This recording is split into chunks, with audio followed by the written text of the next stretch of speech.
Hello, today we will guide you through how to enable macros in Microsoft Excel 365.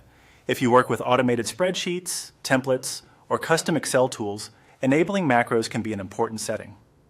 Macros allow Excel to run recorded actions or program tasks automatically, which can help save time and simplify repetitive work. In this walkthrough, we'll show you exactly where to find the macro settings in Excel 365 and how to turn them on.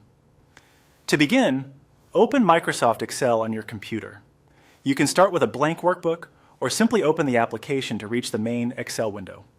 Once Excel is open, look to the top left corner of the screen and click on File. This will open the Backstage view, where Excel keeps many of its account, saving, and application settings. From the File menu, move down to the bottom left area and click on Options. This opens the Excel Options window, which is where you can manage a wide range of preferences for how the program behaves. Inside the Excel Options window, look through the menu on the left side and click on Trust Center. The Trust Center is where Excel stores its security and privacy-related settings. This is especially important for macros because they can run automated code, so Microsoft places these controls in a protected section of the program. Next, click on Trust Center Settings.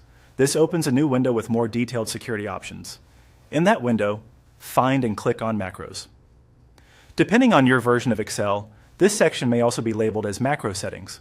This is the area that controls whether Excel blocks macros, warns you about them, or allows them to run. Now click on Enable. This changes the macro setting so that Excel will allow macros to run. As a general tip, only enable macros for files you trust, since macros can contain automated code.